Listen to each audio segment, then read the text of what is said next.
Hey everybody, and welcome to Place Value Vocabulary. So if this is something you've seen before, awesome, love that, buckle in. If this is something maybe you have forgotten, no worries. If you have a copy of the notes, whether that's digital or on paper, go ahead and grab it.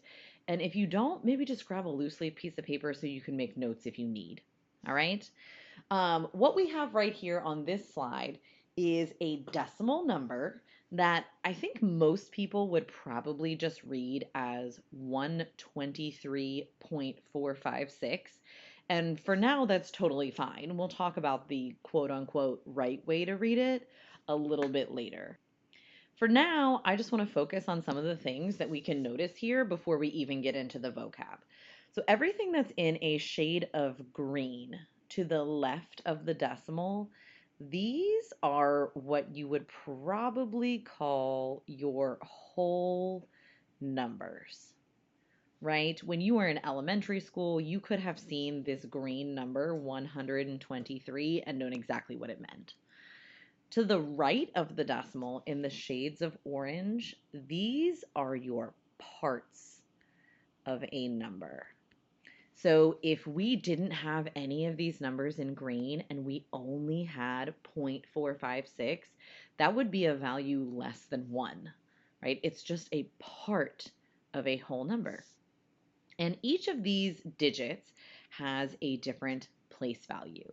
Some of them you're very familiar with and you've been seeing since elementary school. So starting to the left of the decimal with this 3, that is in the ones place. Okay.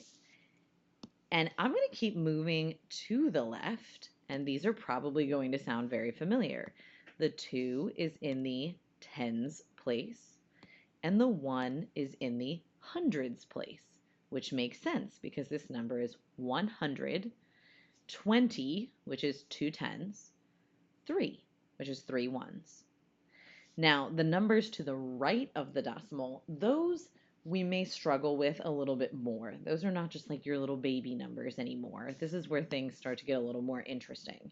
So we're going to start with the 4, and that 4 is in the tenths place, which means basically if I took a number and I split it up, like I took $1 and I split it into 10 parts, each of those would be a tenth or a dime, right? When we're talking about money. And then as we move to the right here, the numbers and the place values are going to be worth less. So this 5 is in the hundredths place. So that would be like taking that dollar and splitting it into 100 pieces. And then each of those is a penny and it's worth much less. If we go one more over, the 6 is in the thousandths place. And this is smaller than we can even imagine with money because that would mean I'm splitting my dollar into 1,000 pieces. And we don't have money that does that. So that's a very, very small amount.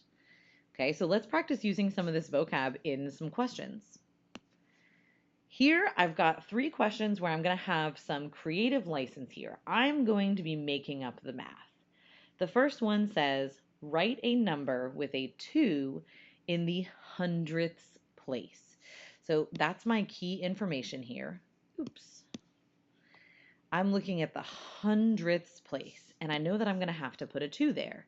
So hundredths is smaller than 1 whole. I'm going to put my decimal, and then I'm going to put a blank for the tenths place because I don't know what number I want to put there right now, but I know that when I get to the hundredths place, I'm going to need a 2. And then what I want to do with the rest of the problem is up to me. I could put in a single number in the tenths place and call it a day, or I could get a little bit more creative. So let's put a 1 in the tenths place, and then let's put a 0 in the ones place. And let's call this number 0.12. And again, we'll go over how to read those names a little bit later. But that'll work for my first example. Second example says, write a number with a 0 in the tenths place. So again, if you're following along with a set of notes, feel free to pause, come up with your own number, and then come back here. What I'm going to do is I'm going to put my decimal, and then in the tenths place, I'm going to put a 0. And I don't really want to leave this number looking like that because point 0 is not a number that we would write in real life ever. So I'm going to add an 8 to the end, and I'm going to add a 4 in the ones place. So this is 4.08. And I've got that 0 in the tenths place. The third example says write a number with a 5 in the ones place. So this time my number is going to be greater than 1 because I'm going to put a 5 in the ones place, and then it's up to you if you want to add anything else. You could leave this as just 5. You could add some numbers after the decimal. You could even add some numbers into the tens place if you wanted, as long as you keep that 5 to the left of the decimal. That's going to be perfect. Great job. All right, next little part says identify place value, and now we are matching. We're matching a number to what place value it demonstrates. So in the first one, the 6 is underlined, and the 6 is to the left of the decimal, and remember that's where my whole numbers are. If you ever want to go back and check it against this chart, feel free to do so, okay? But that 6 is to the left of the decimal, and that 6 is in the ones place. The number right under it has the 4 in bold, and that 4 is also to the left of the decimal, but 2 places over, which means it is in the tens. And then the one right under that is in the hundreds, because that number in bold is also to the left of the decimal, and it's 300, right? Then the 3 after that are where it gets a little bit trickier. So in this next one, the 8 is in bold, and that is all the way out at the thousandths place. Don't be afraid to check that chart if you need to.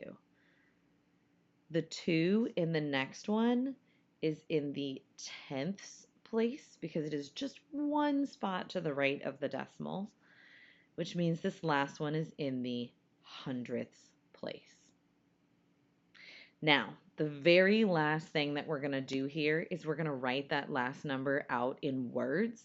And we are not going to be afraid to use this chart when we are dealing with place value, which is something that's going to show up in any math class that you take for the rest of your life. Anytime you're rounding numbers, anytime you're using money, you're talking about place value.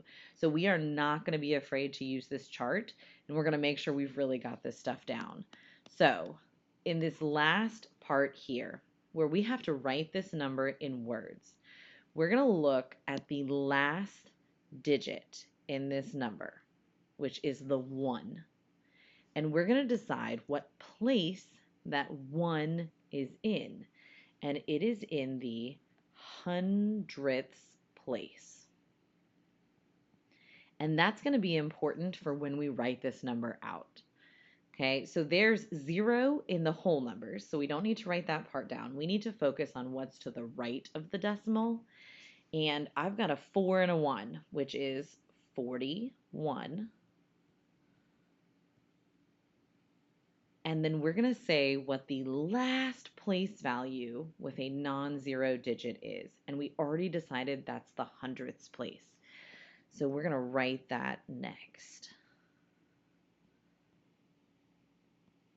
And we're going to say this number is 41 hundredths.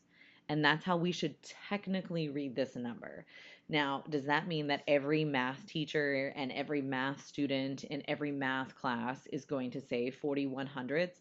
Probably not, because we're human and we're going to probably say 0.41 sometimes. But if you hear it read that way, or if you're really trying to impress somebody, that's the way that you would do it. Okay, just for fun, let's look at one other here. I'll look at the first one here. Okay, so if you wanted to do the same thing with the first one, it would be 16 and anywhere there's a decimal, you write and 16 and 935 thousandths because that 5 is in the thousandths place. And again, is that really practical? Are we doing that all the time? Probably not, but that is how you would do it if you really wanted to be mathematically correct. All right, I hope that helps everybody with place value. See you next time.